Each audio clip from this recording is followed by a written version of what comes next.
Hear the crickets?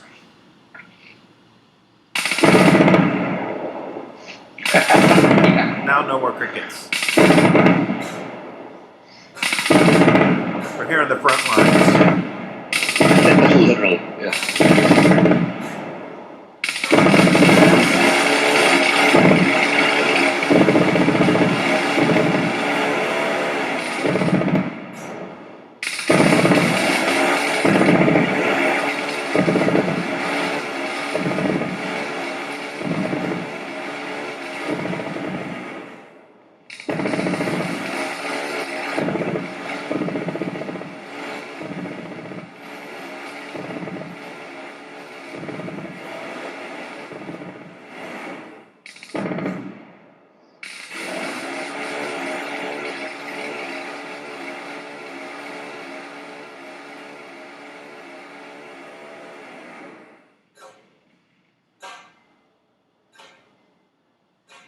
We're here on the front lines.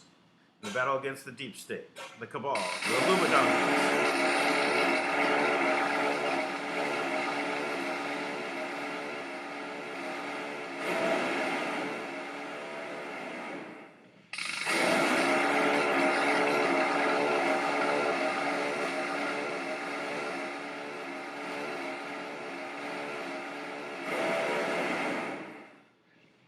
I think it's something that should maybe be played as part of the song.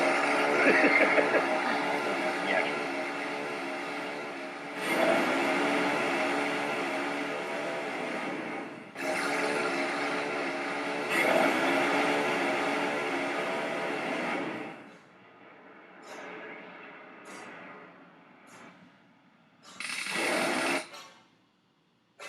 There we go. Well, I actually missed that last part. What did you say there?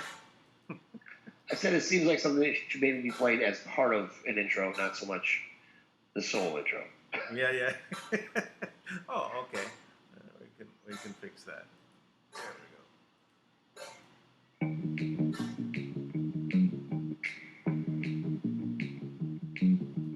Okay, there we go. So now we've officially did the intro. Let's go ahead. So that was from the Iraqi Air Force or the airport that was just attacked by missiles from Iran. Now, was it actually officially from Iran, like their official revenge? Word is that it's sounding like a rogue group just mad about what went off. So they said, we're going to fire our missiles. So anyway, they got shot down, as you can see. We're not too successful in making it through, but I'd never seen anything like that. You know, how that system actually functions to take down incoming missiles. So, that's why I thought it was interesting to take a look at and see. But it's not not to be taken as we're at war with Iran, right? But there is going to be some readjustments going on there. I don't know if we'll actually see Iran do anything, because Trump was very clear, and I don't think they will respond in this way, right? Where they end up trying to end up killing people. Right? Maybe they'll do things that don't cause any harm to any individual, but things get taken out. Right? Then we'll see what happens after that. But I do think this is just a transition phase where, because Trump already said, that the Iranians never lose a negotiation, right? So to me, it means they're in negotiation. Them coming out and saying we're not doing this nuclear deal is exactly what Trump wanted, right? They're out of it. He already pulled out of it, so that means they're in alignment. The rest of this is, deep state talking points. Right. And I don't think we're heading to World War III. I think we're moving quickly away from it by the elimination of these heads of terror, the generals of the deep state, not of Iran. Right? He wasn't in Iran when he was taken out. He wasn't in a, cabinet meeting, with other generals, considering what they're doing in Iran.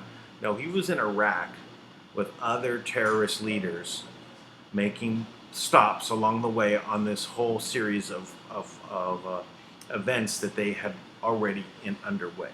First being, the attack that killed the American contractor a week ago, and then the attack on the embassy. So, yeah, he was taken out. But he's a general, not of just Iran, but a general in the deep state, probably their leading general. So this is not, the normal back and forth. Trump is playing. You can say it's 5D chess, but he's playing another game, right? And they don't know what to do. They're used to basically laying out the plan and just going forward. That's like what they keep doing, right? They keep laying out. They keep moving forward their plans. No matter how it's failing, they take their next step into failure. Right. Right. That is the truth. That's exactly what's happening. Yeah. Even in their vaccines, right? Even in the gun confiscating, all of this is their plan. They're continuing with it, right? And it's just so obvious, so people can now really see that what they've been doing. So it's coming to light. And thank you, Tank, for everything you're doing in regards on the vaccine front and with the militias. It's amazing that we're at this stage where this is literally it's taken hold. Yeah, it is pretty amazing what's happening, and what is exciting to me is that you're actually starting to see these things leak into our world here on the ground, right? So it's like perfect time to be on the rise, to kind of, to be and to really be in tune with what's going on, right? Today I did this quick broadcast talking about the IRS, and I got contacted by some different people that were telling me that they went to pay their whatever their debt was to the IRS or whatever, and when they went to pay, they had no record of who they were, and they had no record. So they weren't able to pay the IRS. Now, what are the chances? How is that even possible, right?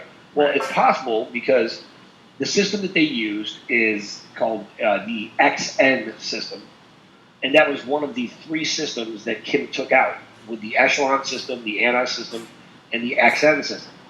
Now, I'm not sure exactly which one does what. I know like the Echelon system was gathering data from all different points. I know the ANA system is where like all your birth certificates, I think your birth certificates, like your social security number, your passport ID, your license ID, all that stuff, right? All these numbers that they attach to you to basically harvest, the energy and and they monetize it, right? But based on your life force energy, right? And they turn it into, a product, like they monetize it. So so the XN system has something to do with your tax ID system number, right? So I went in to look into it, right, to see what it was, and I found like a PDF to explain it. It's just a lot of mumbo jumbo that eventually there's something valuable in there, right, that I just didn't have the patience to read through. But the pieces I did catch was that basically the way it works is once you follow any rule of the XN system and you're registered, once you abide by any rule in there, you are automatically taxed. Right, that's how the system worked, basically, right? And it was kind of what I was reading was kind of set up for Belgium, but it works here too because the IRS, all that is registered through Belgium, that whole system. So Kim eliminated that system. So nobody can pay the IRS because the IRS doesn't really have a basis anymore. It doesn't really have a system to pay for. And furthermore, it's not a government agency, and the money that they call it income tax, it really never went to the government, right? It was like a royalty tax. It actually says this in the document. That this is, by royal decree, right? The way it was set up. So it's all, taxes basically back to the crown, which was the Rothschild, right? And that's gone. So that's another stream of income that they have that's cut off, right? Then we know from the RV that we have reports that people were, sending transfers that were getting held up. They weren't going through. And then all of the fraudulent transfers where there's no real money, right? So these major super transfers, like, oh, we're transferring this much money and all this kind of nonsense, right? Well, that's all fraudulent money, right? That's because that's how they've survived. They've been kiting, right? So kiting is basically like where I write you a check, for $1,000. I don't have $1,000. You deposit it immediately. You write a check back to me for $1,000 that you don't really have. Now I'm saying I have $2,000 and I write them back. We go back and forth, and we just keep doing that nonstop till we get busted. But they won't get busted because they're the banks, right? So that's how they were surviving for a long time. So all these massive money laundering schemes. It's the reason why Deutsche Bank, out of I don't know, was it Denmark or Netherlands, right? It collapsed, and the head of Deutsche Bank in the Netherlands or Denmark, I can't remember which one. He basically said that he knew that about 95% of the transfers were fraudulent. So he knew it, right? And that's if 95% of your transfers are fraudulent, it's not an anomaly, right? That's your business. You're in the business. You're a laundromat, right? Like, you launder money. So, so that's basically what they've been doing. They've been moving numbers that they had on the off ledger accounts, but Kim controls the actual off ledger, right? So if they don't match the master account, which is what Kim controls, then all they're moving is numbers. They're not moving any assets. They're not actually moving any substance. There's no meat behind it, right? Right. So Kim has finally just taken that and shut it all off, so they can't do anything. And all of their systems that they use to monitor and manipulate and to create the illusion of power, they're all gone. So now, because they weren't able to pay their debt, right? Now, I haven't got this from Kim yet as far as the update. I'm just drawing conclusions based on my basic understanding. So you basically have all of these banks, which you got to think there's, when we say the bankers, we're really talking about like the Rothschild owners, right? Who are the secret owners behind the scenes kind of stuff, right? The Chinese elders, and I guess the owner of the Black Sun must be part of that too. So they're the ones they're not working at a bank or anything, right? Like, they're just the ones who call the shots. Right. So all these banks, they want their freedom too. And they realize, they're just mercenaries, right? They'll do anything for money, and they're used to being the boss, right? So now they're about to lose their banks, right? They're about to lose all control, like any position, any power, any ability to do anything. So Kim gave them the ability to call in the debt against the Rothschilds, right? So you owe this money, right? So because they owe that money to the trust turns around and could take the allocation that is set for every single country, pays the debt off with the money that is owed to that country, right? Right. So now the debt is paid off. So now everyone gets free, right? So every country becomes the owner of their banks. So instead of having a foreign agent that owns the banks and rules the world, every individual country owns the banks that exist on their land. So that's the nationalization of the banking system.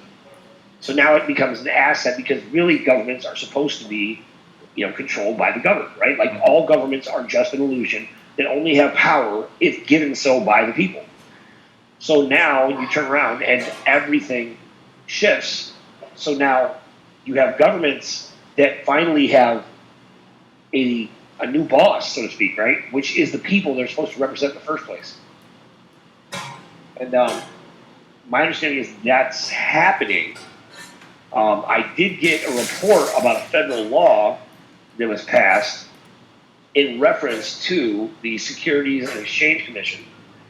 And I haven't dove into it enough yet to see why it's significant, but it seems to be very important to all this. Okay. Right? So that would be interesting. Yeah, it appears that they called them out. Oh, this one, they called them out for these administrative courts. And basically, they called the bluff on all of these fake courts, right? Which is basically the courts that we use all the time. That they're all just civil courts to settle, monetary disputes. Right. But they've been operating as criminal courts and everything else. But they're not. And this is a judge who actually calls it out and rules on it. right? Okay. So I got to look into it more. So I don't want to misrepresent that, but regardless, it seems very important. As far as because landmark cases are a big deal in the practice of law, right? Well, I think So, that is pretty a big deal. I mean, if you really focus on them, on the type of illusion system that they've been putting everyone through, and they're revealing themselves at that point and say, well, we were doing it, fraudulently. That's fairly big. yeah, That's a major change in the direction of how things are going to happen, right, from now on. So it's not about right. the settlement. You're not going on board the ship, to settle your maritime debt. Yeah, and and we'll make sure that's posted on Lawful America and also on the Steep Project too, for everybody to see. Assuming that it's what I think it is. Just based on. I did read the document, but some of this stuff gets a little convoluted, and a lot of times it's like one line that really is like the knockout punch. So, but regardless, it's amazing stuff going on. It's like so now. Think about it. It's like you have the people on the rise, and this American debt, right, of $21 trillion has already been forgiven, right? It's gone because the debt was reversed, right? Like America might have owed $21 trillion to the Federal Reserve, but Kim flipped it and said, well, no, the Federal Reserve owes the trust 14 quadrillion. So we'll wipe away, that 21 trillion as we, allocate the money for America and America pays back that debt, right? Yeah. So now America owns its banks again and owns the right to print its own currency by the U.S. Treasury or the Department of the Treasury. I'm not sure which one. I guess it's like 7 organizations registered that way. And you do away with the Federal Reserve. And all the games they played, like we're gonna put this in all caps, right? This means something. This is a corporation now. And all these BS mind games they play, right? All of them don't mean a damn thing when it comes down to do you have access to the money or not. And if you don't, I don't care about your games. You can't access the money, right? But if we can, then who cares about all the ways all the games they played on us, right? And all the you have to say it just this way, and if you don't say it that way, you trick me. Like we're not dealing with witchcraft and spells anymore, right? We're talking about look, this is what the language means in today. If I say this is what I mean. So we're going to deal with the spirit of the law and the laws and the Constitution and keep it simple according to Black's law and just keep it simple according to what's in jurisprudence, the color of law, and get away from draconian control systems and word magic. Right. So that's all that is it's amazing, right? It's amazing that I don't know. I'm amazed all the time that I'm involved. Like, I'm pretty sure that's supposed to go away, but I'm still pretty amazed. No, I'm amazed but never surprised. That's one of my favorite phrases. I came up with that because I've seen so much things heading down this direction. So it's amazing that it's happening, but it's hard to get a surprise because there's so many things that have come, that are coming about, and we've been taking the steps. So why be surprised that it's actually manifesting, right? This is what we've been looking to create. Yeah, I think that's the wrong word too. Like I'm not amazed. I saw this guy. He did this great motivation speech one time, and he said you are either amazed or amazing. So I always think about that, no, my goal, I'm focused on being amazing. That sounds like some word magic to me. Maybe, but I still like it. I get it. So I guess I'm not amazed, but I guess I'm impressed, and I'm happy and excited and grateful to be a part of it. Yeah. So, anyways, look at all that, a lot of stuff going on. With that alone, and well, and I had a bunch of things lined up to kind of go through, we can cover some of these. So starting with, we start off with this weapon, right, that was going on. But I also have this woman who's a kind of an Iranian rights activist.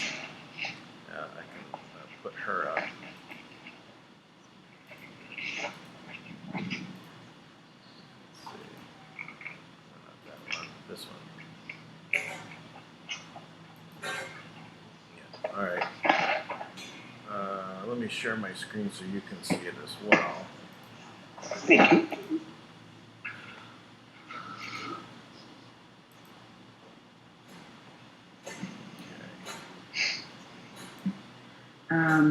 I am Iranian American.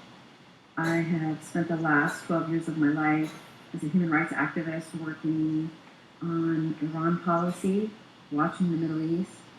Yeah, it's a super complex issue, and many of you probably before today had never ever heard of the name Mohandes or Soleimani, but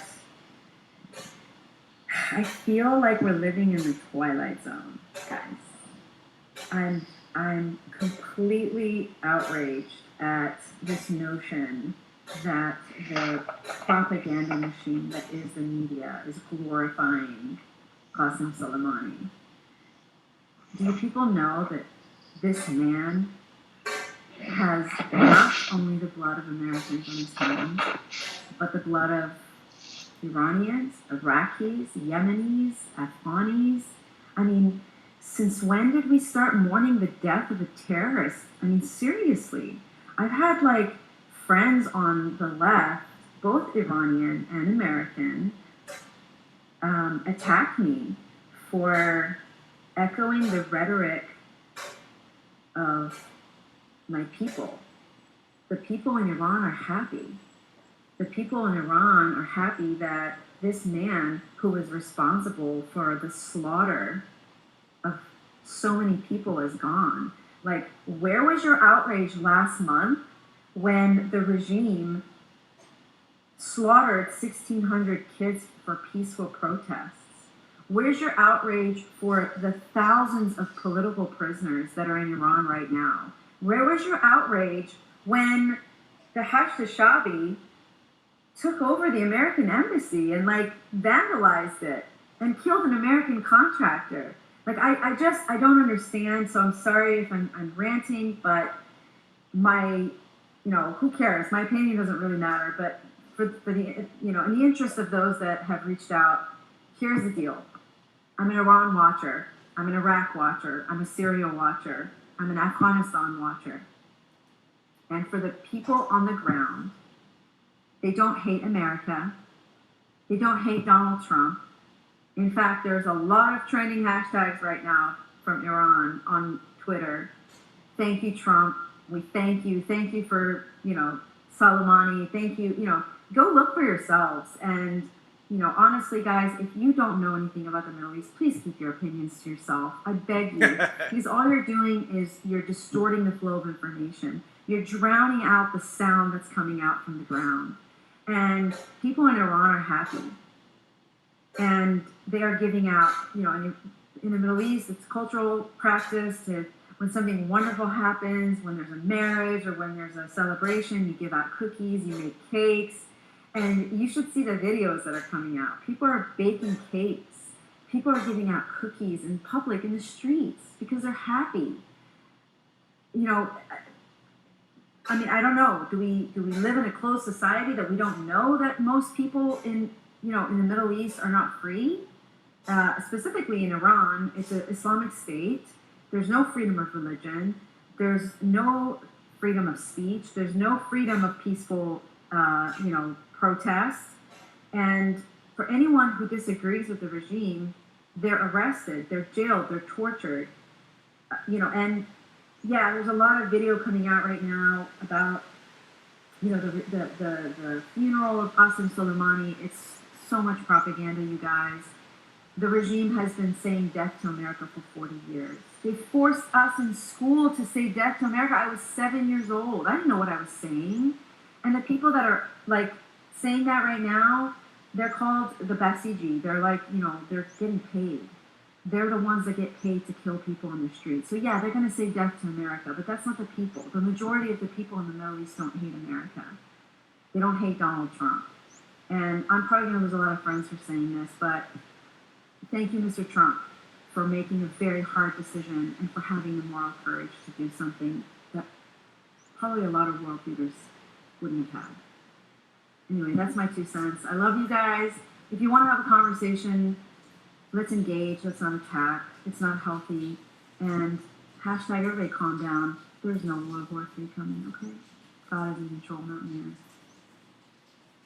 Well, so I think her opinion matters, quite frankly. I think that is the groundbreaking revelation of the truth in media. That is why it's so essential that there is something to the term journalistic integrity. Yeah. It's the reason why we are a freaking propaganda machine in our mainstream media, and it's disgusting that you have these ignoramuses who have no clue what it's like in the Middle East. Not that I do, but I know enough people from there to at least have an idea that it's not a place that we should be like, oh, we really want to bring all that here, right? We don't want to, any place that's taken over and made the Islamic State, right? It's like there's no choice, right? Right. I mean, well, this is when you heard the word caliphate, right? You have to understand what that meant. So what they were installing, what was going on up and gaining strength and put itself into power throughout northern Africa and the Middle East was a caliphate, right? Which is all Islamic states banding together, to really create, like United States of Islam. And that it would be, a force basically that would end up creating World War III. And who was pushing that together, right? Who was the one that was putting this in place, right? It was the abomination in the White House.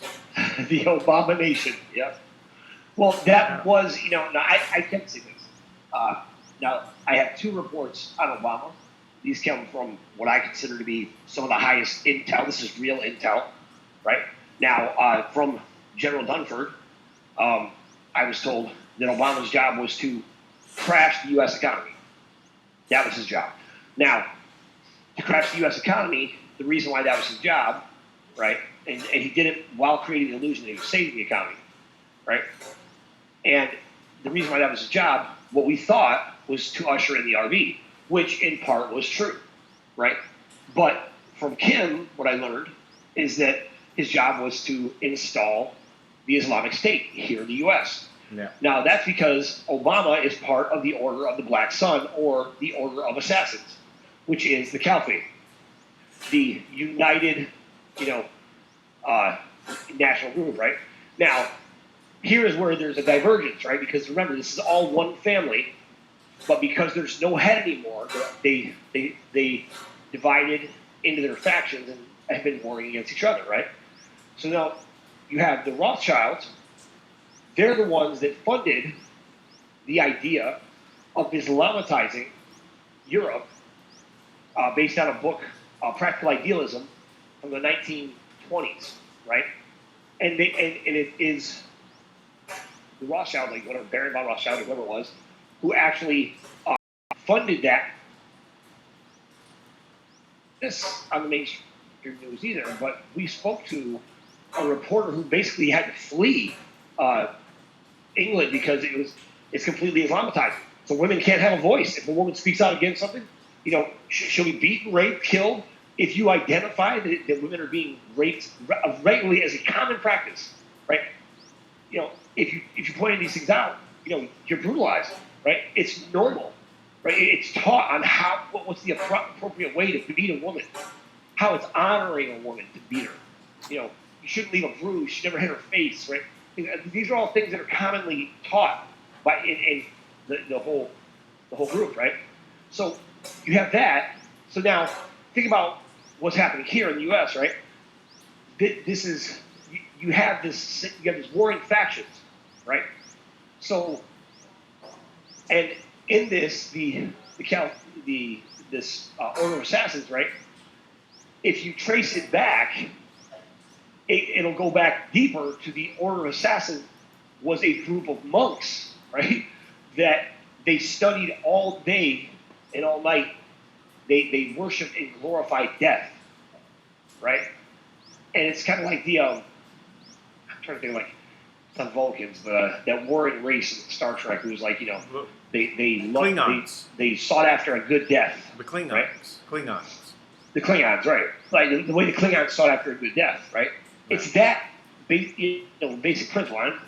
So the Order of Assassins, right? They were constantly experimenting with different ways to kill, and they honored their god, which I guess is Satan, right?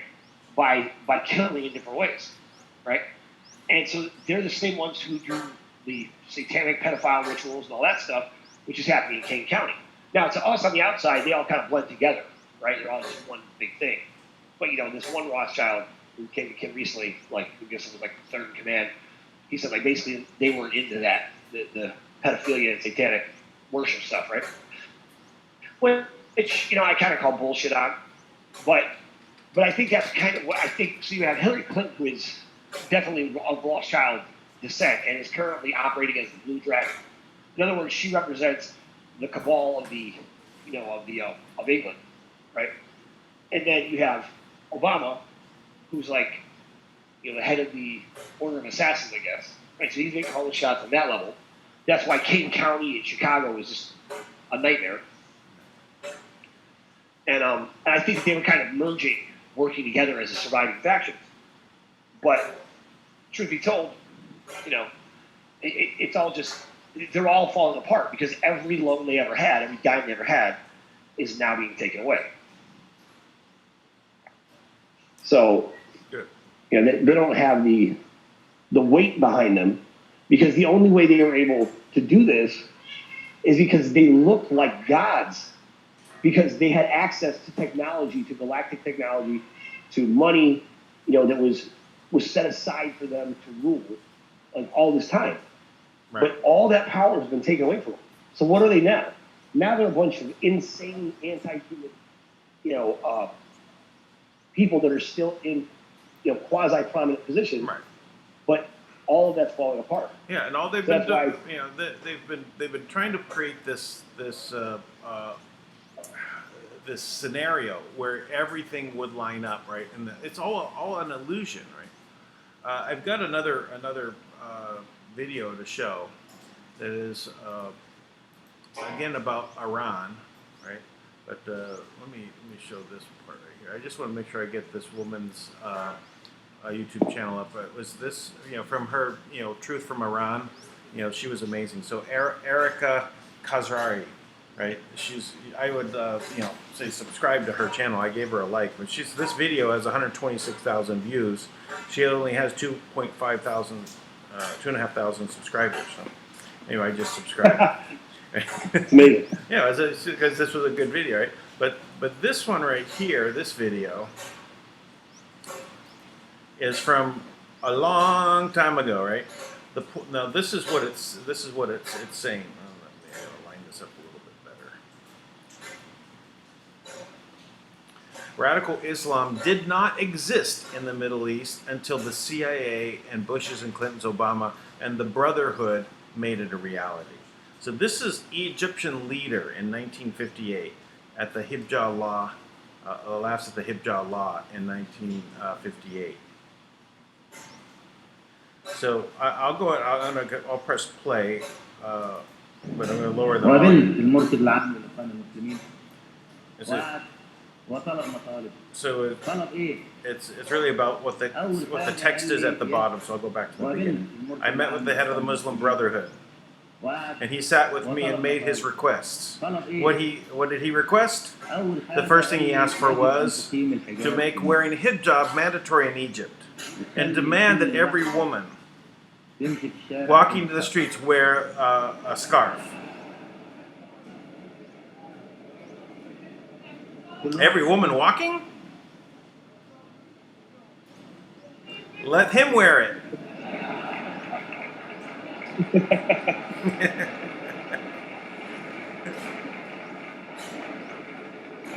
And then I told him, if I make that law, they will say that I was a Bir Allah, I don't know what that means, who forbid people from walking in the day and only allowed walking at night.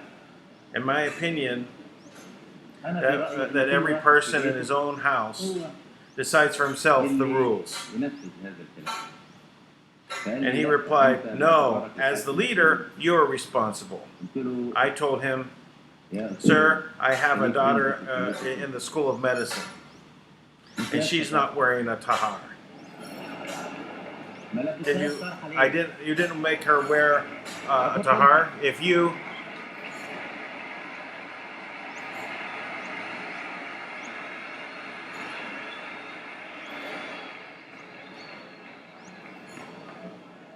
If you're unable to make one wear, you're unable to make the... Who is your daughter? I'm losing track. You told me you put the 10 million women myself. Anyway, so we get the picture here, right? This was not a thing. This has been a constructed scenario, right? That everyone in the Middle East is following the Muslim faith, wants everyone to be like this, right? Kind of like, 3rd century rules, right? Stoning people to death, anything that was, this very old mentality that we've passed long ago, right? We don't act this way. Right. Even go back to the times when we had the Civil War here, and it was about slavery. We're told, right, and all the movies and everything suggest it's all about slavery. When we know it's really about the Titles of Nobility Act and banking, right? But they had KKK and lynching and things like that to drum up these ideas, right? These ideas of hatred are stoked, right? They're put in front of us and said, this is the way we have to be. And it's not true, right? This is not the way we have to be. We need to, yeah. Well, what's so interesting is, like, you have these really progressive, which is an oxymoron, but this kind of progressive liberal ideology that appears to just kind of embrace every perversion you can imagine, right?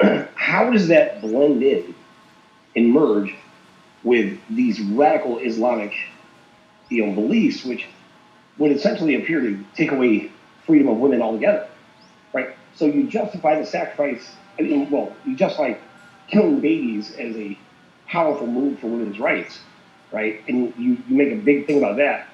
But then, in reality, you don't want women to speak, have a voice, to be viewed as anything but, servants and items, slaves in their own sense, right? Yeah. The whole model is to enslave women. Yeah. Well, which also leads us into another story that's here. Let me share my screen on this one too.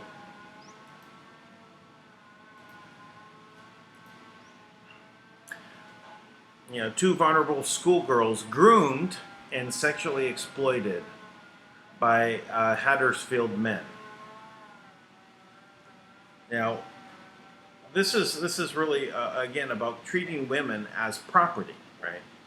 And this is part of the culture that was part of this old like I said, 3rd century, 800 years ago, kind of things that were going on back then. They're trying to institutionalize this now, right? To make women property, which then means men can be property, which means slavery is then in place, right? And then it's basically these people who are in power, and they get their power from this certain belief and rituals and things of that nature, right? They let's say, re-emphasize these powers or support this power structure they put in place because they end up with power, right? Well, it's just anything that we do to take steps towards, anything that we want to basically create as a life, right? As a system that we're trying to create, is going to have power because people act towards it. They take steps towards it. They take their ideas and they move it into the zeitgeist, the ideas of the people that are presenting, what this new world is going to be about. What we're trying to create here, right? So they've been trying to create this, worldwide dictatorship, right? Based in a creation mixing Islam and communism and central banking, right? Right, and it's funded by a Jewish Rothschild, right? So somebody ought to be like, wait a minute, does that really make sense? Right. Does it really serve? Well, again, it's that they're going to use the Jewish. They'll use the Jewish people as the focus, right? And then by extension, then the Christians.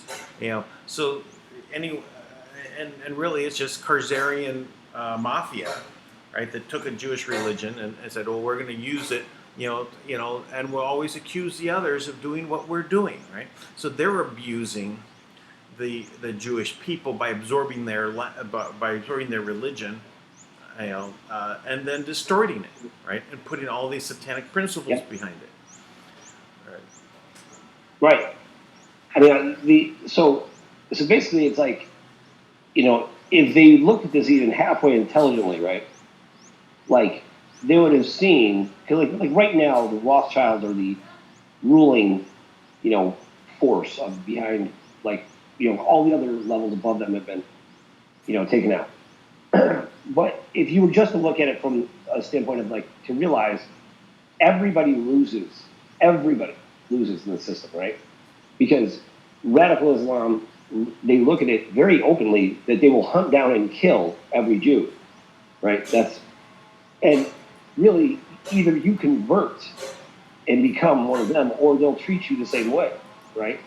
Now, this is not how all of Islam is. This is just this radical faction which is controlling the military arm, which is the jihadists and these different really severe groups, right? Now, Islam in general, Islamic people are peace loving and whatever, right? In general, but you can't be peace loving if you're being threatened with a gun every day, right? You've got to learn how to carry a gun too, and you either join and become part of it. Now, if that's your culture, you're going to have fractures in your family.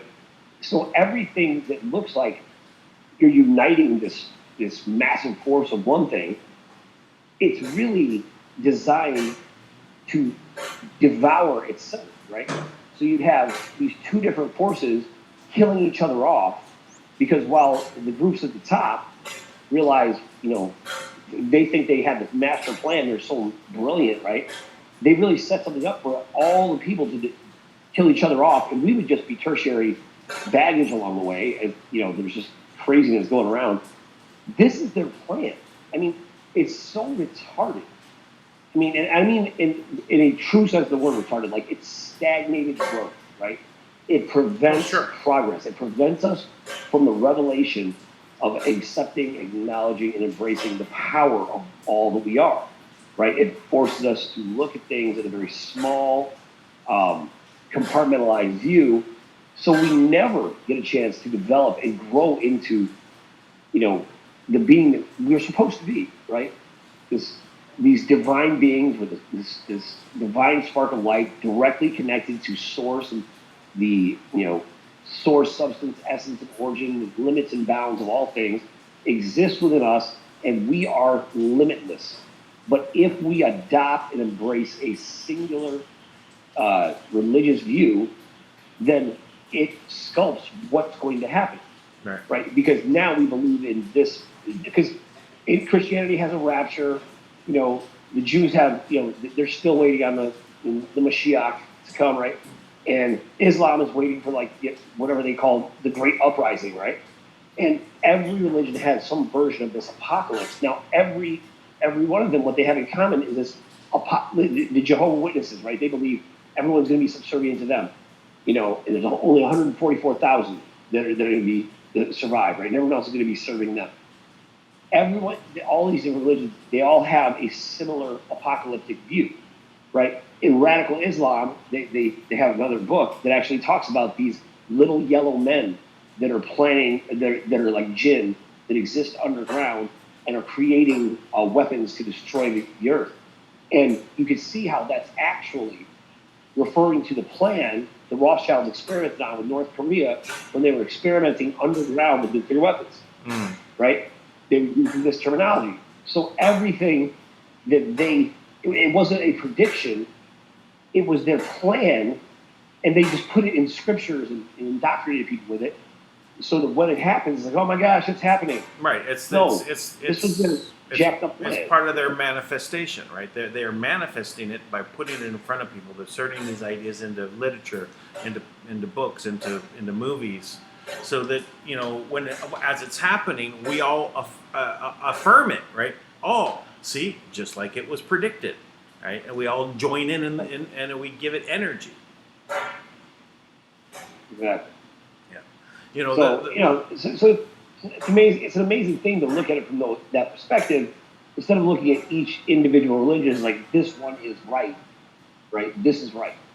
Well, you can't even say that. Like, even, you know, like I'm always amazed. Like you know, when I talk to Christians, how devout they are, and for the most part, all just very good people, right? And they just want to be connected to God, right? They just want to be connected to God, and they just think they're doing their level best to do that.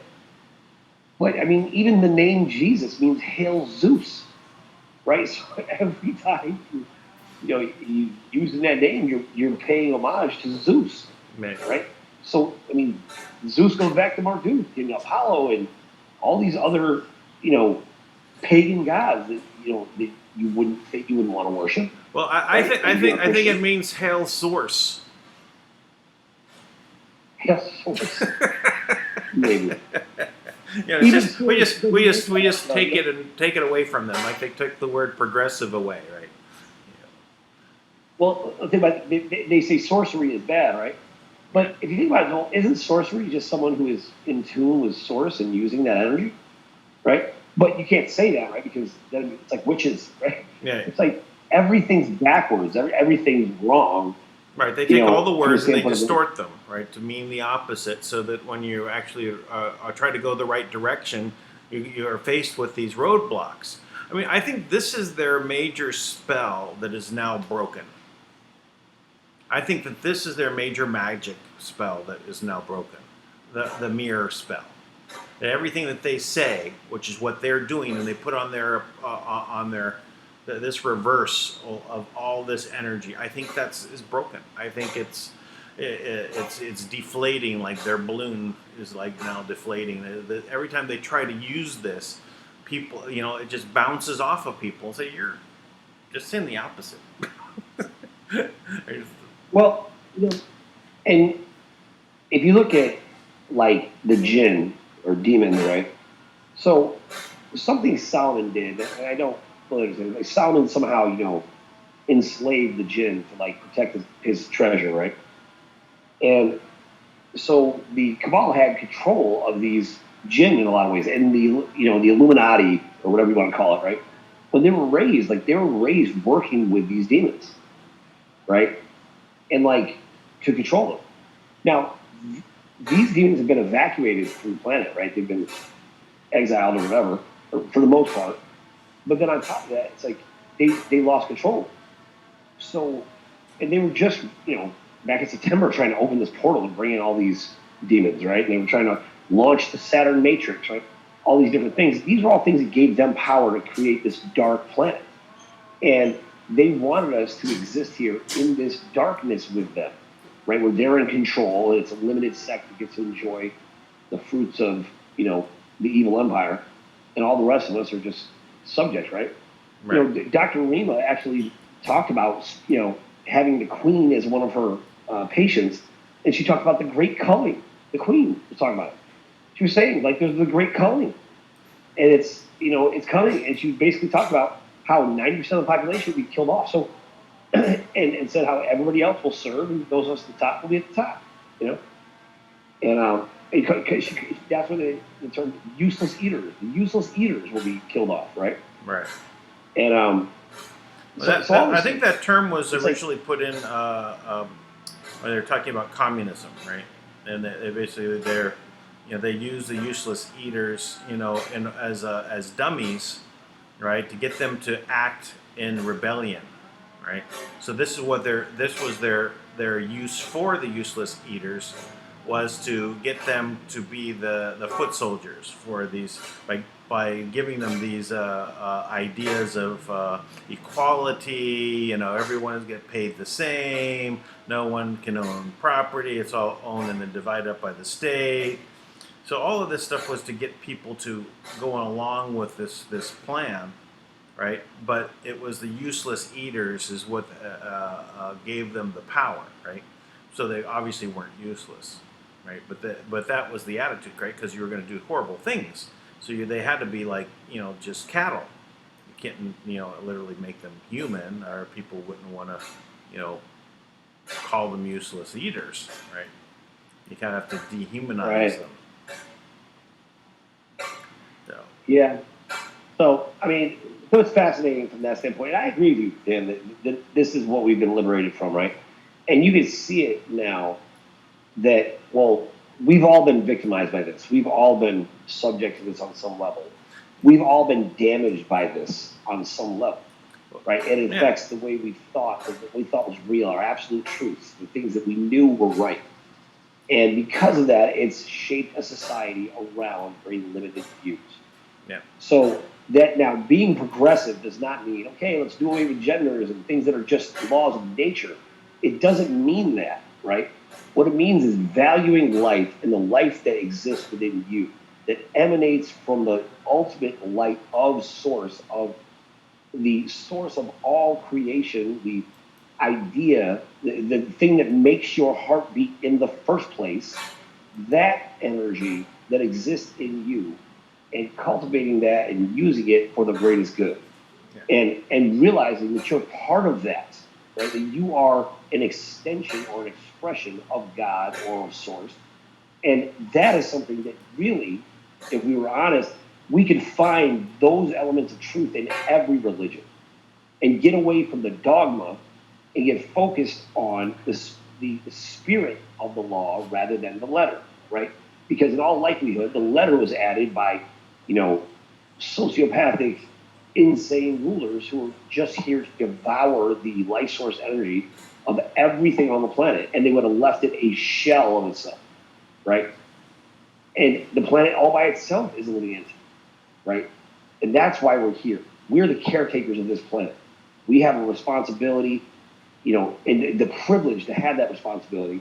And this is our chance to not write new religious dogma, but to write a new history that encompasses the power of the human spirit. That's the opportunity that we have that's so profound and amazing in this moment in time. Realizing that you are worthy of that you are part of that God, our source, he thought enough of you to put that energy in you. That's what's amazing right now. Instead of worrying about all this nonsensical bullshit and lies, like when Nancy Pelosi talks about, like, I'm Catholic, I don't hate anyone. Like, oh my God, you hate yourself. Like, it's like we just need to get away from all of that and just connect directly to source, ourselves, and ask whatever questions you want to know and find out how to break through this. And it doesn't take many people. It really doesn't. There's more than enough people listening right now that if everybody here on this show right now paying attention took the time to take 15 minutes to just calm themselves down within, and just, instead of praying for stuff or change, to just listen to that still small voice within you, we can change the world today. That's how powerful it is. That is something that if you understand it, you don't have to, go to a therapist and deal with all your, latent issues and all the damage that's been done. You don't have to do all that. You don't, you can, but you don't have to. You can literally just erase a lifetime of damage and restore yourself and be revitalized because life exists in you. And that, no matter what you've been through in this lifetime, it can allow you to feel grateful and appreciative that you survived this long, to be here in this moment. Now, knowing that you have that power, the same power of God in you, what will you create? And if you do it from a place of appreciation and joy and love, the possibilities are endless. So that's what's on my mind. So I'm excited. Well, no, I feel very grateful. Well, one of the reasons why I wanted to say that the spell was broken was to speak that into existence. Absolutely, I'm with you. I thought it was great. See, I know you do that, and I love that. Actually, because you're right. You're absolutely right. It's broken, Yeah. man. We all notice it. We notice it. When as soon as it happens, right? And it was like, now it has no power, right? Because we notice it immediately, and we know that they're lying. It's like, well, why do we need to listen to those people that are lying? Yeah. Right. I just something else. What we covered yesterday, the Golden Globes and Ricky, however you say his last name, Gervais. Yeah. They banned the video that we did yesterday, and I took it down and I relaunched it on BitChute, so it's up there on BitChute, but. Oh, good. But then YouTube gave me the option to edit yesterday's video, and so I did. I said, okay, go ahead. So it removed all of those bits. And they said for copyright, right? In all countries, it's banned and all this kind of stuff, right? Oh yeah, Dick Clark, right? Was it something like that? I thought there's some bad. Well, according to the actual laws, like we have the right to reasonably look at clips like that, right? For assessment. Less than 2 minutes, right? And to give commentary, and we did. That's why I was stopping every, minute, right, and giving commentary, right? So we discussed it. It actually becomes a new piece of art. It's the same way that you could take a picture of the Mona Lisa, and put airplanes in the background. Because now it's a new piece of art because you've added to it. Yeah, but there's no way for to challenge that. Now that video ended up, after it got edited, it now had 900 views since yesterday. But on the BitChute, it's only got 67 views. But the full thing is on BitChute, and I encourage people to go to BitChute and look at the channel and please subscribe over there on the other channel. I think it's probably a good idea to start, doing something to start building up BitChute, because I don't think that, we can rely on what's going to happen on YouTube. Anything can happen at any time.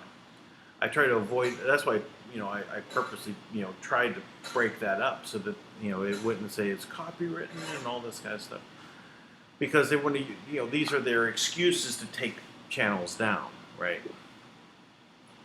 So I think that whoever's running YouTube would be wise, if they want to hold on to their product, to stop doing that, right? Because if not, we're going to own it. So because all of their corrupt money is being sucked out. So at some point, we'll change it over, and YouTube will, be something. It'll be YouTube's a great platform. If it is just used fairly, according to their own community guidelines, because they'll show anything, it doesn't reveal the actual truth, right? anything that supports the overarching agenda. Right. So, I mean, the negative agenda. Right. But, Well, let me No. let's you know, move on a little bit here. Can you tell me about this?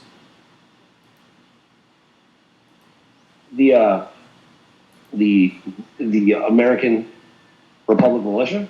Yeah, because I got this one of the things. So the Republican militia, our rights are our responsibility. America is a constitutional republic and guarantees the people have the rights and cannot be taken away by any government, corporation, organization, or individual. This is just something that was in the WWG1 WGA.love group in Telegram, and that's why I'm showing the stuff that's coming in. There's about 50 different articles that come in daily, right? So I'm just taking a couple of them and trying to bring them out, say, hey, look what's going here. So then encourage people to go to the group. So what's going on with so basically, what we're doing is, we're actually reaching out to all the militias in the country, right? And we're expanding the definition of that term, right? So the militia is often, just kind of limited to, taking up arms, right? We associate it with our right to bear arms, which that is true, right? Every single state has the authority, right, as their own kind of independent nation to have an organized militia. Now, the militias have become kind of an afterthought or a gun club in a lot of ways, right?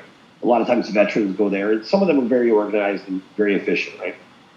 But we've been really activating these militias to get them involved, in part because we have a lot of really incredible veterans programs.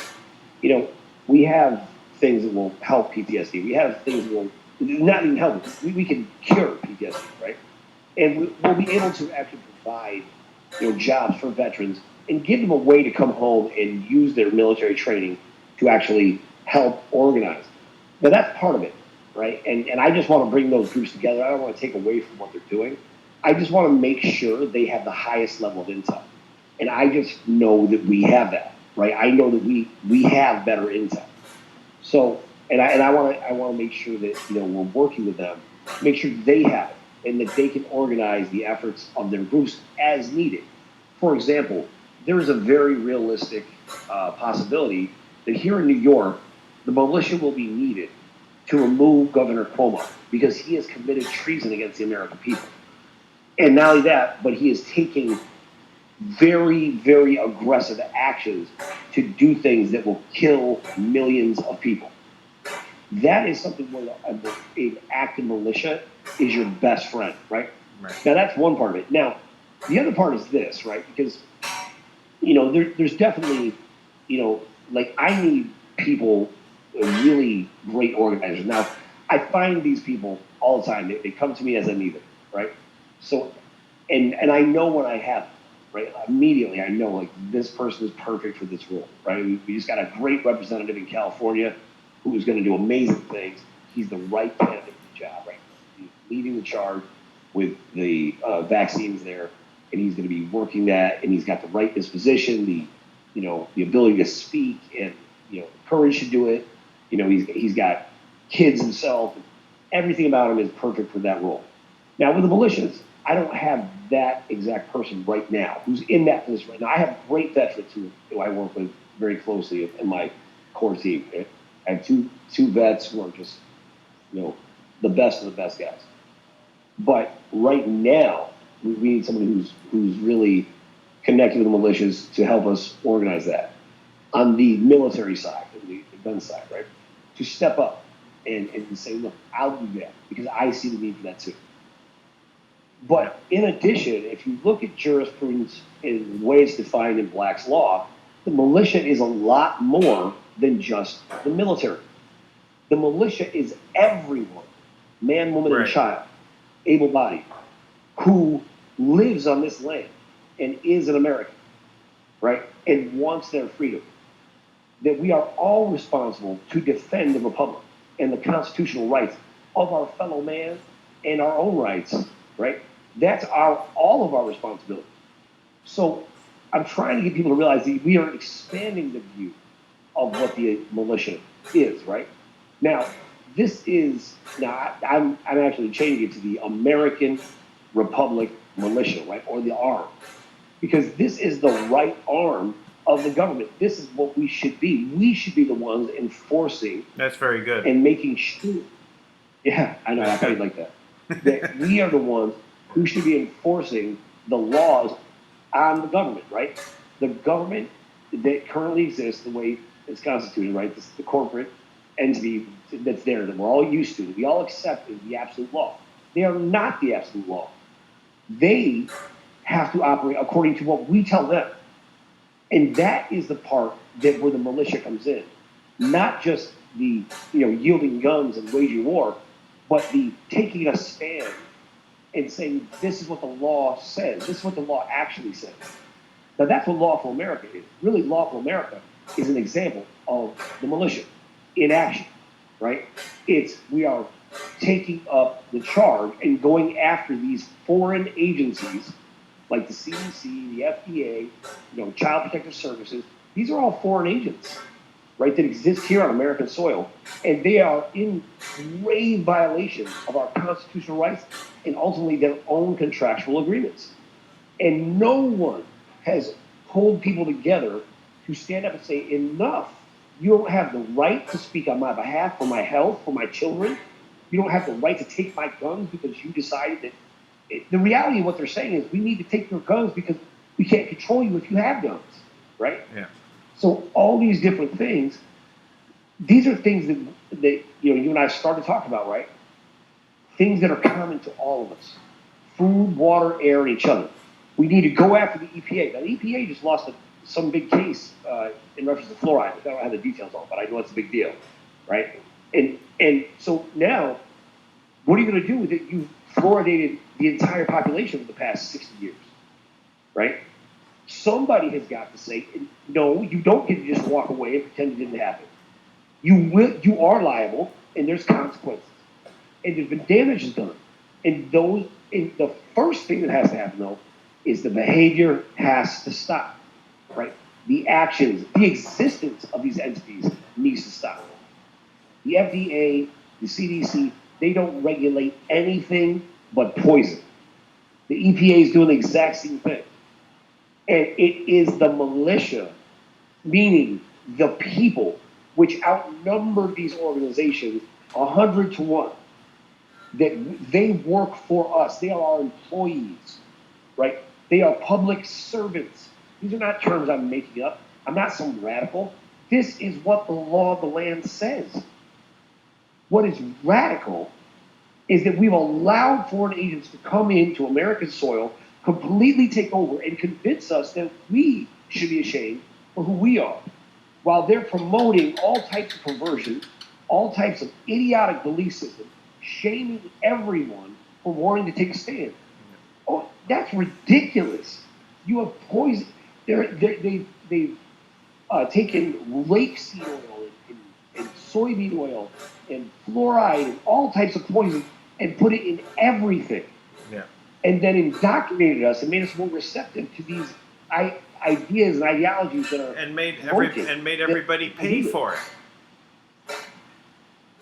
Made everyone pay for it. And made everyone pay for poisoning everybody. Right. And you took our money, you federally funded, used grants to fund legal, well, it's really illegal, but to make it look like you can legally abduct my children. You've created an economic environment where men and women are competing against each other, right? And now you take our children out and then you abduct them, and then you call us unfit parents because people are fighting to survive and they have to work 2 jobs. And now they're out of touch with their kids. Then you separate us by age from our children, right? So we look like we're out of touch. But in reality, we've all lost touch with what it means to be human. And that's what we have to reconnect. And in my opinion, that's what the militia is really about. And with Lawful America and reuniting and reactivating, the arm, this is the arm of the government that stands up against, the the monster that the government has become. This corporate monster of, massive coal engineered steamboat that does nothing and just makes waste but doesn't even move. Because the government is not getting things done. You want to know how much they're not getting things done? You put one man at the head of that operation for 3 years, and he has accomplished more than all the governments combined for the past 30 years. And that's a fact. Yeah. And everything he's done has been in the best interest of the people. And so it's very evident they didn't have they always had the ability. They didn't have the intent to help the people. Because if they did, we'd be light years ahead of where we're at. They have suppressed 6,000 different patents of absolutely mind-blowing, innovative technology, healing technology, cures to cancer.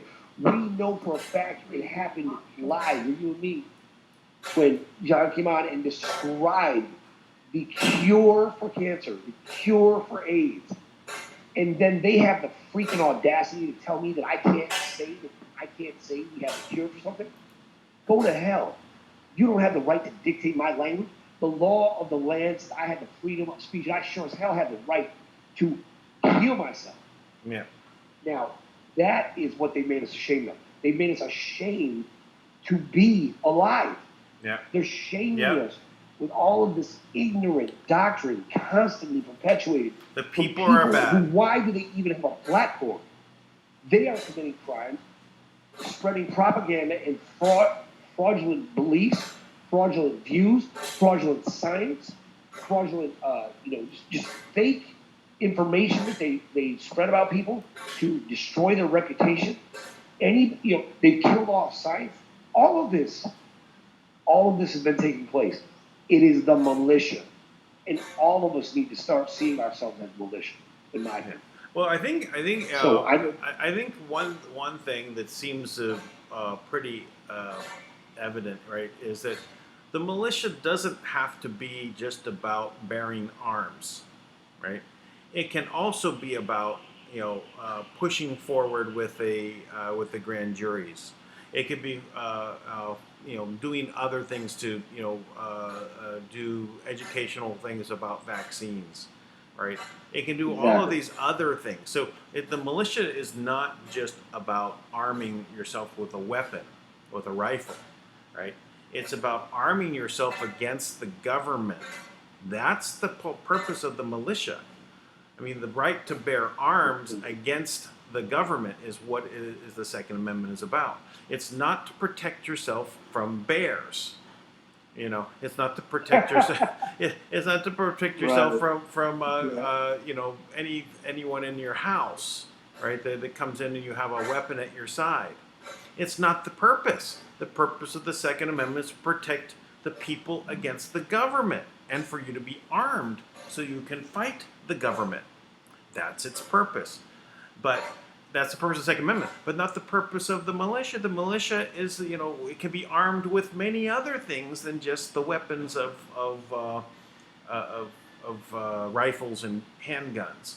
It can also be the weapons of a grand jury, the weapons of information, the weapons of YouTube, right? This is also the militia, the arm. The American, we say the American Republic Militia. Is that what you called it? Right. Yeah. The American Republic Militia. Yeah. So now, I agree with you so much that I'll say this. Now, you look at what just happened with the United Nations. They have this reintegration officer that they're hiring, right? And they talk about it, and now their goal, the first thing is this is after there's a major incident, and they disarm the public, right? Now, I'm telling you, they've been disarming the public. Yeah. They disarmed us by standardizing testing and dumbing down our education. They disarmed us.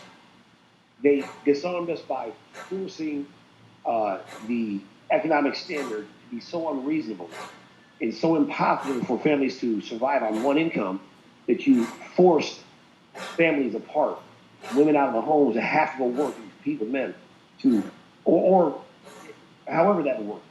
That you can't have a single income home. They disarmed us, right? They disarmed us by just over sexualizing everything, every place we go, and then tell us that we're evil because kids are getting involved with things too young. Then they're trying to make it okay. They disarm us by attacking our value, to attack our children, to all these different. They're taking our children. You know what it's like when you don't have families that survive when a child dies. When a child dies, that couple doesn't stay together. They're destroyed. They're disarmed. They take away our confidence. They take away our integrity. They take away our hopes, our dreams. They constantly have been disarming us. Now, that's why my attitude is, the reason why I like the arm is I'm looking to arm the public. Yes. I'm looking to arm the American people. That's why we all have to realize this is not a democracy, it's a republic. And in this republic, we have rights that are unalienable, that cannot be taken away from us. There's no way they can be taken away from us, because the Constitution says you can't even give up those rights if you want. That's why I said they're not just your rights, they are your responsibility. If you want freedom, if you want to benefit from all these things, then you have an obligation to do something. And that applies to every single American, and really that applies to every single person in every place on the planet. But right now I'm just dealing with America. And in America, we have benefited greatly from many things, but it's been based in lies at the expense of our freedom. And we don't have the right to give up that freedom. We don't have the right. We have allowed the government to make decisions for us, and we don't have that right. We have got to make our own decisions. We have got to stand on our own 2 feet. We have got to stand up. And it's easier when you realize that there's more of us who are willing to stand up with you. And that's the difference. You're absolutely right. That means if you are in a county, even if you don't have kids, and you know that you can send letters, do it. Contact people. You know what? Help us out. If you've got a better way of doing it, get in touch with us. Let us know. I'll tell you what we're not going to do. We're not going to give up the responsibility to somebody else. We're going to be involved. But if you have a better way, look, we're coachable. Tell us a better way. Help us out. You know what? Somebody out there, you got money. Put money on the table to help us get it done. And look, don't get me wrong. I am so grateful and appreciative of the people that have contributed money so that we can get these letters out and things and get some of these things published. And we are doing that. And I don't want to talk about it until it's done, so that I can, go into that a little more. But thank you to everybody out there who's done that. I genuinely, I can't tell you how much I appreciate that. And especially because we've done this for free, absolutely, for so long. And I don't mind doing the work for free. But it's hard when you need to get something done and you don't have the money to do it. That's hard. Yeah. That's the part that's frustrating. Because so much of this could have been fast-tracked if we would have just had access to money that is ours, that has been given, like all these things. So I appreciate that. But at the end of the day, everybody, put your money where your mouth is. Instead of just running your mouth about how, there's this idiot group out there that's, trying to run us down, trying to say we're frauds. Really? We're frauds? Go to Lawful America. You can see all of the tracking numbers for every letter you sent out. So you could track it back and find out where it went. But we're frauds. We're the most transparent organization that exists. We're telling you everything that's going on. We're taking away your excuse to hate us. Because what we're doing is for you too. Wouldn't you rather be part of that movement than the part of the critics? The critics who sit around and just point out negative things. Stop the bullshit, stop the lies, stop fighting your own freedom, your own liberation. Embrace it and do something. Try to remember who you are. Try to remember what you dreamed about when you were a kid. Are you living that dream? If you are not, then you need to be involved. And I can almost guarantee you're not. And across the board, that's where everybody should be. Everybody should be coming to us with ideas. I can do this. Where do you need me?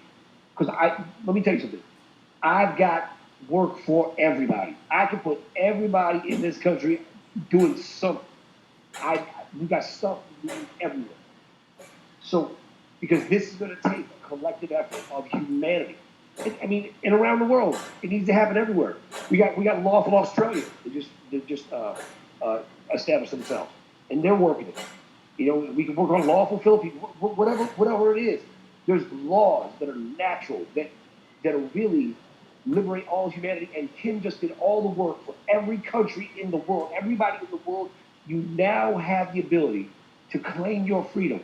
Your banks are being given back to you. Your heritage, your birthright, the assets of this planet are now in your hands. What will you do with it? That is the question we should all be asking ourselves. And that's why we've done this work as best we could with no resources. The best we could do. And I'll tell you something. I know this. I don't go to bed at night. If I've got anything left, I don't go to bed. I give everything I have every day for as long as I can remember. And I am determined. I will spend my life happily dedicated to liberating humanity. Because it is our right. This planet is ours. It is ours, and we are the guardians of this planet, and we need to embrace that. So to me, that's what the militia is about. Yep. Well, I applaud you for everything you've done, so far in setting this up. It really helps people, when they want to take action, but they don't know where to start. There's the place to start, Lawful America. And then, was there a website for the militia? So the republicmilitia.com will connect directly to that, and but we're working on that. We started this with Corvettes, right, before. And what I was trying to do, and Josh Conway put together a great video. And he basically said that he pledged an oath, right, as a veteran. He pledged an oath to uphold and protect the Constitution and the American people against enemies, both foreign and domestic. Then this is all on there. We put the whole script for people to write this out. And I was trying to get the veterans to just man up, and just take a stand and just put this out there and say, these laws right here that are being implemented in what I think it was, I don't know, I know in New York, but in Washington and Oregon, all these different places that were, signing off on this violent forms of abortion, 40-week abortions, right? Basically saying that, and then in the midst of that, 80 times it's come up to Congress that they said, look, if the baby is born alive, if it survives an abortion, can we just put it in the law that baby's life is worth saving? That they should give it, life resuscitating, measures, right?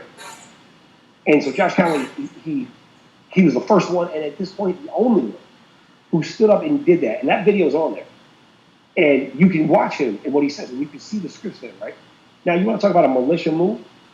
How about everybody do that? Because the whole point is this. I wanted the militia to stand up, or the veterans to stand up, because these are men who are trained to fight. And not only that, but I'll tell you something. What the cabal has done, they register all the vets as deadly weapons, right, when they come back to the U.S. And you know what they do? These men and women come back from combat, and they're suffering with PTSD. It is real. The struggle is real. Now, they don't have any real programs for that. What they do is they have a buddy program. They connected with another veteran who went through similar things, right? And they get together and lament about it. And how are you dealing with things, right? And then they give them therapy and they give them antipsychotics. That is not a veterans program. That is a program designed to fail. That is a program designed to create an expansive list of homeless veterans who are damaged by very severe circumstances in situations they were forced to do horrible things, right? And that is the reality. That there's not a real veterans program that is functioning effectively. I mean, there might be smaller, but nationally there's not one. So we have one. Michelle Walker has an approved program that would change everything. She already has it approved, so the doctors know exactly the steps to go through to help the veterans. Right? They actually get CME credits, continuing medical education credits. She already has it approved. Why isn't this operating right now? Why isn't this the number one concern? Because I've got millions of veterans. I've got 100+ veterans a day committing suicide. What happened to them, in whatever conflict, right? We know it's not just the conflict; it's the horrible violation of what is natural to them that they put them through. Put them in a situation to, either to hurt somebody or rape somebody or to be raped themselves. This is what's happened to our military. Now we have the answer to fix that, right? We can help them. We have we have all types of access to things that can fix that. But we need the support from the veterans, number one. Number two, we need the money that we already have approved to be brought in so that we can use it to change these things. But because we've allowed it to become this, but the veterans are very important in all this because they have the ability, not only that, they have the ability, the heart, the attitude, right? They know what it means, and they would gladly defend this country. But we've made them, we've put them to the side. We give some 29-year-old bartender a platform in Congress to say dumb things like, hey, the veterans program is great. If it's not broke, don't fix it. How dare she say that? She doesn't even know a veteran. But this is the kind of thing, so we created this to give people not non-violent ways to take a stand. Just by putting their voice out there and saying, look, this is where I stand on this. This is not constitutional.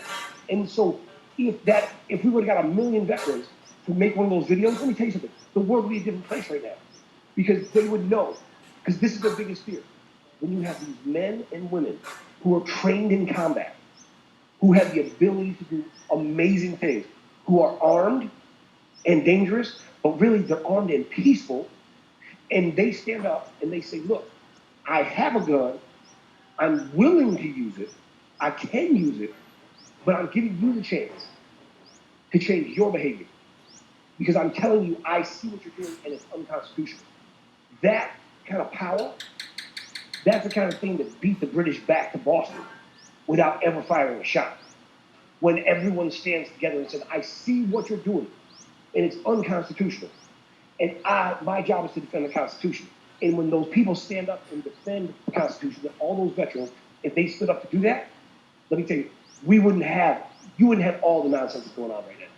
You'd have employment rates would be through the roof. People would have better jobs, more money, and matter of fact, less people would be working because more people would make, more individuals would make more money, allowing single income families to exist at home. Because all this is within reach. It's right here. But it's all about breaking through the collective ignorance, getting people to say it's not somebody else's job, it's your job. And, it only takes one. Just get one person to do it. If you get one other person to take action with you, you've now doubled your impact. And if everybody just keeps doing that, just get one more. Just get one more. And if we just do that, didn't I figure this out right in the beginning? It would take 30 days. 30 days to touch every single person on the planet. 30 days. Just based on the audience here today. What we normally reach. So yeah, well, we can make a difference. That's for certain, and we have. So, we're. I would say this. We come together. As militia, we come together as YouTubers. We come together as just people that are trying to make a difference in the world. We're talking with our friends and letting them know what the way we see things. Can you take a look along with us? And it happens, and we can see everything changing so much right now. So we're right at that point where everything is about to flip, where everyone that was asleep is now awake. and and that power that they've had, that spell of reversing everything on us, everything that is upside down, everything that is good is bad, everything is bad is good. This spell is broken, and this is something that is changed in the world, and we can see it, everywhere around us. It doesn't. It's not as though everyone is completely on the same page right now. But at least they know, they're awake enough to know that there's something going on, and they're focused on it. So now the waking up process is going to happen much faster. There's like the woman. Already closed the tab, but from Iran, that was, she's saying that people in Iran are happy that this guy is gone, right? But look look what's going on in the news. That they're saying all of these horrible things. It's all really bad, really bad, really bad. But Trump's not paying any attention to them, and no one else is either. They've lost all their credibility, right? And everyone who was in power was just a game on how they could get money, right? And it didn't matter how many people they hurt in the process, right? Because it was just the useless eaters. It was just the chattel. It was the people that they tell one thing and do another against, right? I had I got one more here. It's kind of interesting that we could look at. This probably the final one for today. We're almost into 2 hours. I'm going to hear about it later. I know. Well, you have something else going on? Not well, not. I'm sure. Right. Well, yes, I do, but it's okay. I reserve the right to when I feel like the vibe is right to just go with it. So. Yeah, there we go. So here, this is from Trumpet News, right? A new report released today shows that Joe Biden stole $140 million from the federal treasury, transferred the money to Rosemont Seneca, purportedly for bank bailouts, and then into his personal account in the Caymans. Now, that's a pretty solid line of corruption that's all provable. Yeah. So how do you back down from that? We've got a story here. It's a video clip. Let's go through it. Joining us this hour, I'm Jennifer Franco. A new report reveals more evidence of corruption by Hunter and Joe Biden. According to the Washington Examiner today, investment firm Rosemont Capital received $130 million in federal loans during Joe Biden's tenure as vice president. And the money was routed from the U.S. Treasury through an offshore in the Cayman Islands, and reportedly went to the company for the purpose of bailing out struggling banks. Rosemont Capital represented Hunter Biden in his Ukraine dealings, allegedly receiving multi-billion-dollar payments from the energy company Burisma. And that report suggests that the Bidens used bailouts for personal gain while ordinary Americans were going bankrupt. Joining us this hour, I'm Jennifer Franco. A new report reveals more evidence. So this is more of what this we're up against, right? They're blatantly just robbing everybody, right? All the people are robbed when they steal this money, and it's actually over $7 billion went to the Ukraine, right? And what have we been talking about, right? All this is obviously it's funding everyone. It's looking like the Clinton Foundation was set up to fund all of the Democrats. They all took the money. All of this moving out, right? It's just a way for them to take this corruption, this blackmail system, right? On the blackmail system, that they have there, right? They've got people on the gravy train, right? They're feeding them money to keep them coming along, to destroy the country. The ultimate end of the line was to destroy the country. This corruption was meant to destroy the country. And now it's now coming about, and it's now popping up like, well, he got direct accounts filled with cash from the U.S. Treasury. That's pretty serious, right? That's that this is the guy running for is in the lead for the Democrats, right, to run, right. So it's all coming out. We can see it, right, and now everyone else is being able to see it as well. So they're finished, but they just don't know it, right? They don't know anything else. Joe Biden's been doing this for what, 40 years? Yeah. So It just looks like a planned demolition to me at this point. The whole thing is just it's time to go down. And there's no place, basically what Kim has done is she has built up enough of a solid reputation with the right people that now realize that she has the goods on everybody. And what she's doing is she's giving them every chance to change their course, to back down, to do whatever. And she's finally just said, no, I'm going to use all the weapons at my disposal that are appropriate. Because believe me, this is a fraction of what she has the ability to do. It's a fraction. So, but all this stuff coming out, there's no place for them to hide. I mean, there is no.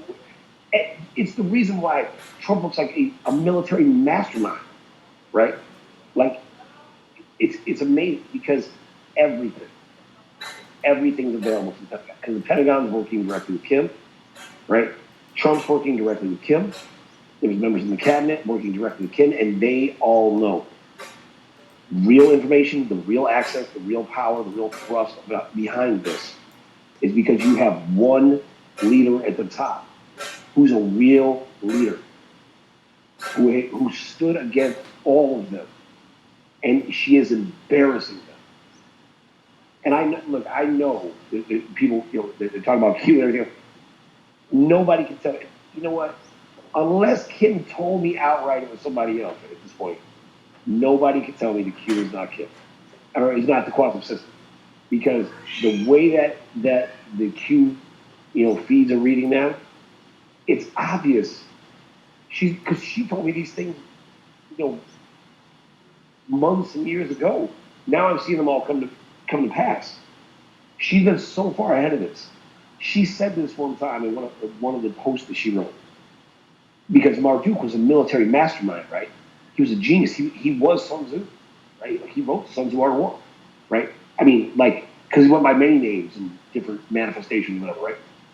But, he was worshipped as a god in every culture, right? It somehow connects back to this guy. And Kim said, she goes, I'm better at it than him. That's why I'm alive. He's not. And I was like, damn. That is swagadelic. I mean, she's just like, what? I mean, and that's the truth. So these people bow down and worship at the feet of, they would have trembled in fear seeing Marduk. Everybody right now, all of them. There is their state is, they've been rejected by the Universal Council. They've been warned and chastised by, draconian queen. Everything is telling them you have no choice. Your fate is already set. That means, now I'm not even, to be honest, I'm not worried about them at all. Watching them collapse and collide into each other and do things, I don't even I don't feel pity. I don't feel hate. I feel indifference about them. What I care about is the people rising up. What I care about is us raising our level, our frequency, our abilities, our knowledge, our wisdom, our course of action, our plans, our collective energy to a point where we are walking worthy of the vocation for which we've been called. That's what I care about. So, yeah. That's all I got, man. No, I think we're good. Well, I think we've covered quite a lot today, but it's a great show. I'm happy we're able to do this. So Let, let me go ahead and sign off for a minute, and then just hang on. We'll have a couple more things to chat with before we get. I'm going to just end this here. Goodbye, everyone. We'll see you tomorrow. All right, peace out from New York. Bye, everybody.